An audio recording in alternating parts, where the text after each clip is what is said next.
തിരുവനന്തപുരം ബാലരാമപുരത്ത് 2.5 വയസ്സുകാരിയായ ഒരു പെൺകുഞ്ഞിനെ കിണറ്റിലെറിഞ്ഞു കൊന്ന സംഭവം വളരെ ഞെട്ടലോടെ കേരളം കേട്ട വാർത്തയാണ്. 6 മാസം പിന്നിടുന്നു ആ സംഭവം നടന്നിട്ട്. ഈ കേസുമായി ബന്ധപ്പെട്ട് അമ്മാവൻ കസ്റ്റഡിയിലായിരുന്നു.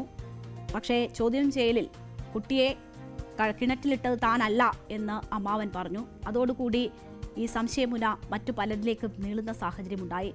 ഏതായാലും ഇപ്പോഴും ഈ കേസുമായി ബന്ധപ്പെട്ട് വ്യക്തതകൾ വന്നിട്ടില്ല. അന്വേഷണം ക്രൈംബ്രാഞ്ചിന് കൈമാറും എന്ന ഒരു സാഹചര്യമാണ് ഇപ്പോഴുള്ളത്. അപ്പോൾ 6 മാസത്തിനിപ്പുറം ഈ കേസിൽ എന്തൊക്കെ സംഭവിച്ചു എന്ന അന്വേഷണത്തിലാണ് ഡാൻ കുര്യൻ. റിപ്പോർട്ടിലേക്ക്.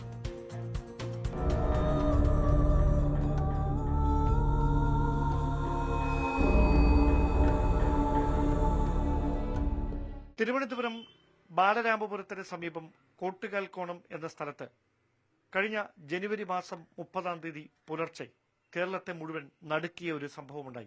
2.5 വയസ്സ് മാത്രം പ്രായമുള്ള ഈ വീട്ടിൽ താമസിച്ചിരുന്ന കുഞ്ഞിനെ ഈ വീട്ടിലെ ആരോ ഒരാൾ വീടിന്റെ തൊട്ടു ചേർന്നുള്ള സമീപത്തെ കിണറ്റിൽ എറിഞ്ഞ് കൊലപ്പെടുത്തി.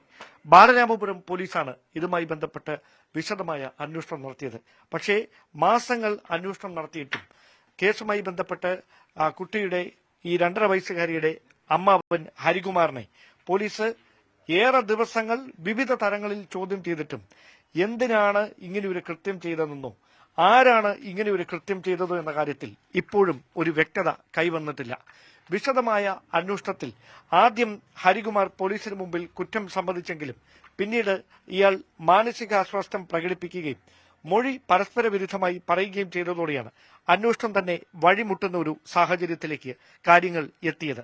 അങ്ങനെയാണ് ഈ ഹരികുമാറിന്റെ സഹോദരിയും ആ കുട്ടിയുടെ അമ്മയുമായ ശ്രീധുവിനെ പോലീസ് വിശദമായി കസ്റ്റഡിയിലെടുത്ത് ചോദ്യം ചെയ്യുന്നത്. സാമ്പത്തിക തട്ടിപ്പുമായി ബന്ധപ്പെട്ട് വ്യാജരേഖ ചമച്ചതിനുൾപ്പെടെ ശ്രീധുവിനെതിരെ ബാലരാമപുരം പോലീസും മാരായമുട്ടം പോലീസും വിശദമായ അന്വേഷണം നടത്തുന്ന ഒരു സാഹചര്യമുണ്ടായി.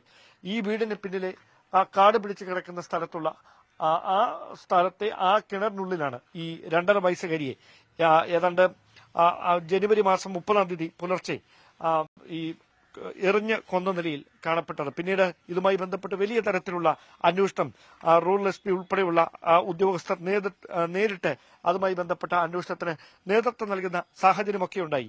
പക്ഷേ ഇപ്പോഴും ഈ കൊലപാതകം നടത്തിയത് ആര് എന്ന ചോദ്യത്തിന് വ്യക്തമായ ഒരു ഉത്തരം കണ്ടെത്താൻ പോലീസിന് കഴിയാത്ത ഒരു സാഹചര്യത്തിലാണ് ഈ അന്വേഷണം ക്രൈംബ്രാഞ്ചിന് കൈമാറുന്ന കാര്യം ഏതാണ്ട് ഒരു ധാരണയിലേക്ക് ഇപ്പോൾ എത്തിയിരിക്കുന്നതും. കാരണം ഈ ഹരികുമാറിനെ വിശദമായി ചോദ്യം ചെയ്യുമ്പോൾ ഇയാളുടെ ഭാഗത്ത് നിന്ന് ലഭിക്കുന്ന മൊഴി പലപ്പോഴും പരസ്പര വിരുദ്ധമാകുകയും ഈ കൃത്യത്തിലേക്ക് നയിച്ച സാഹചര്യം എന്താണ് എന്നതിനെക്കുറിച്ച് വ്യക്തമായ ഒരു ഉത്തരം ഹരികുമാറിന്റെ ഭാഗത്ത് നിന്ന് ലഭിക്കാതിരിക്കുകയും ചെയ്യുന്ന ഒരു പശ്ചാത്തലത്തിലാണ് അന്വേഷണം തന്നെ വഴിമുട്ടുന്ന ഒരു സാഹചര്യം ഉണ്ടായത്. ആ പശ്ചാത്തലത്തിലാണ് ഈ കേസിന്റെ അന്വേഷണം വിശദമായ തുടരന്വേഷണമൊക്കെ നടത്തേണ്ടത് അനിവാര്യമായിരിക്കുന്ന ഒരു സാഹചര്യത്തിൽ ക്രൈംബ്രാഞ്ചിന് കൈമാറുന്ന ഒരു സാഹചര്യം, അതുമായി ബന്ധപ്പെട്ട കൂടിയാലോചനകളിലേക്ക് അന്വേഷണ സംഘം എത്തിച്ചേർന്നിരിക്കുന്നു. എന്തായാലും ആ 2.5 വയസ്സുകാരിയുടെ ഓർമ്മകൾ തളം കെട്ടി നിൽക്കുന്ന ഒരു സ്ഥലം തന്നെയാണ് ഈ വീടിന്റെ പരിസരം. കാരണം ഈ വീടിന്റെ പരിസരത്തായി അവളുടെ കുഞ്ഞുടുപ്പുകൾ അടക്കം വിവിധ സ്ഥലങ്ങളിലായി കൂട്ടിയിട്ടിട്ടുണ്ട്. കാരണം 2.5 വയസ്സ് മാത്രം പ്രായമുള്ള ഈ അയൽവാസികൾക്കൊക്കെ സുപരിചിതയായിരുന്ന, എപ്പോഴും അവരെ കണ്ട് ചിരിച്ചിരുന്ന, അവരൊരുപാട് കൊഞ്ചിച്ചിരുന്ന, എല്ലാവരുടെയും സ്നേഹം പിടിച്ചുപറ്റിയിരുന്ന ദേവേന്ദു ജനുവരി 30-ാം തീയതി 29-ാം തീയതി വൈകിട്ട് വരെ ഈ സമീപവാസികളൊക്കെ കണ്ടതാണ് അവിടെ. കാരണം തൊട്ട് വീടുകളുള്ള ഒരു സ്ഥലമാണിത്. പക്ഷേ പിന്നീട് 30-ാം തീയതി പുലർച്ചെ നേരം പുലരുമ്പോൾ ഈ നാട്ടുകാർക്ക് ഒരിക്കലും കേൾക്കാൻ ആഗ്രഹിക്കാത്ത, ഒരിക്കലും കാണാൻ ആഗ്രഹിക്കാത്ത കാഴ്ചയാണ് ഈ വീടിന്റെ കിണറ്റിന് സമീപത്ത് നിന്ന് കാണാൻ കഴിഞ്ഞത്. അന്ന് കേരളം ഒരുപാട് ചർച്ച ചെയ്തതാണ് എന്താണ് ഈ കൊലപാതകത്തിലേക്ക് നയിച്ച സാഹചര്യമെന്ന്. അതിന് കൃത്യമായ ഉത്തരം പോലീസിന്റെ വിശദമായ അന്വേഷണത്തിലും കണ്ടെത്താൻ കഴിയാത്ത ഒരു സാഹചര്യം. അതായത് ഇതുമായി ബന്ധപ്പെട്ട് ഹരികുമാറിനുമായി ബന്ധപ്പെട്ട് പോലീസ് വിശദമായ അന്വേഷണം നടത്തുകയും മാനസികാരോഗ്യ വിദഗ്ധരുടെ അടക്കം സാന്നിധ്യത്തിൽ കാര്യങ്ങൾ ഹരികുമാറിൽ നിന്ന് ചോദിച്ചറിയാൻ ശ്രമിക്കുകയൊക്കെ ചെയ്തപ്പോൾ കൃത്യമായ ഉത്തരമായിരുന്നില്ല പലപ്പോഴും ചോദ്യങ്ങളോട് ഹരികുമാർ നൽകിയിരുന്നത്. മാത്രമല്ല ഇയാൾ പലപ്പോഴും മാനസികാസ്വാസ്ഥ്യം പ്രകടിപ്പിക്കുകയും ചെയ്യുന്ന ഒരു സാഹചര്യമുണ്ടായി. അങ്ങനെയാണ് ഹരികുമാർ തന്നെയാണോ ഈ കൊലപാതകം നടത്തിയിരിക്കുന്നത് എന്ന കാര്യത്തിൽ പോലീസിന് പിന്നീട് അങ്ങോട്ട് ബലമായ സംശയം ഉണ്ടായത്. ആ സംശയമാണ് ഒടുവിൽ ഈ കുഞ്ഞിന്റെ അമ്മയിലേക്ക് എത്തി നിന്നത്. പിന്നീട് അമ്മയെ വിശദമായി ചോദ്യം ചെയ്തെങ്കിലും അപ്പോഴും വ്യക്തമായ ഉത്തരം ലഭിച്ചില്ല. അങ്ങനെയൊരു പശ്ചാത്തലത്തിലാണ് ഈ കേസിന്റെ തുടരന്വേഷണം ക്രൈംബ്രാഞ്ചിന് കൈമാറുക എന്നൊരു തീരുമാനത്തിലേക്ക് പോലീസ് എത്തുകയും ചെയ്യുന്നത്. എന്തായാലും ഈ വീടിനുള്ളിൽ നിലവിൽ ആരുമില്ല. ഈ സംഭവം ഉണ്ടായതിനു ശേഷം പോലീസായി വീട് സീൽ ചെയ്തിരിക്കുകയായിരുന്നു. പിന്നീട് ഇപ്പോൾ നിലവിൽ ഹരികുമാർ കസ്റ്റഡിയിൽ, പോലീസിന്റെ കസ്റ്റഡിയിൽ പലതവണ ചോദ്യം ചെയ്യലും മറ്റ് നടപടിക്രമങ്ങളും ഒക്കെ പൂർത്തിയായി ജയിലിൽ കഴിയുകയാണ്. പക്ഷേ ഈ കുടുംബവുമായി ബന്ധപ്പെട്ട് ഈ ശ്രീധുവിന്റെ അമ്മയടക്കം ഈ വീട്ടിലാണ് ഉണ്ടായിരുന്നത്. പക്ഷേ ഇപ്പോൾ അവരെവിടെയാണ് എന്ന കാര്യത്തിൽ ആളുകൾക്കും വലിയ തരത്തിലൊരു വ്യക്തത കൈവന്നിട്ടില്ല. പലപ്പോഴും നമ്മൾ ആളുകളോട് ഇതുമായി ബന്ധപ്പെട്ട കാര്യങ്ങൾ ചോദിച്ചറിയാൻ ശ്രമിച്ചിരുന്നെങ്കിലും അവരാരും വ്യക്തമായ ഒരു ഉത്തരം ഈ വീടും അല്ലെങ്കിൽ ഈ വീടുമായി ബന്ധപ്പെട്ട് മറ്റുള്ളവർ എവിടെയാണ് എന്ന കാര്യങ്ങളിലൊന്നും വ്യക്തമായ ഒരു ഉത്തരം പലപ്പോഴും നൽകിയിരുന്നില്ല.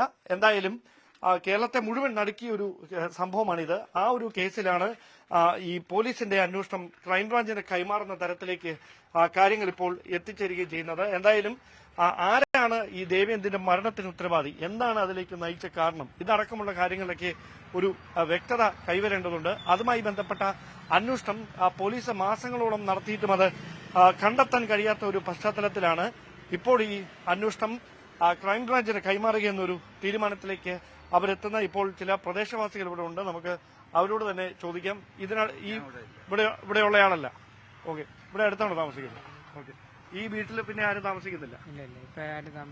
ഇല്ല. അതിനുശേഷം ഈ വീട് തുറന്നിട്ടില്ല അല്ലേ? അവരെവിടെയാണ്? എന്തെങ്കിലും വിവരം? നമുക്കൊരു വിവരം അറിയത്തില്ല. പോലീസ് ഇടയ്ക്ക് വരാറുണ്ടോ? ഇല്ല, ഇതുവരെയ്ക്കും വന്നിട്ടില്ല. പിന്നെ വന്നിട്ടില്ല. ഓക്കെ. ഈ ഹരികുമാറിന്റെ സഹോദരി ഈ കുട്ടിയുടെ അമ്മയെ പിന്നെ കണ്ടിട്ടുണ്ടോ?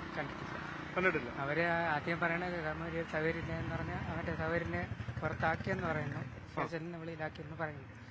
സ്റ്റേഷനിന്ന് വെളിയിലാക്കിയെന്ന് പറയുന്നുണ്ട്. നമ്മളെ പറ്റി നമുക്ക് അറിയത്തില്ല. എവിടാന്ന് അറിയത്തില്ല അല്ലേ?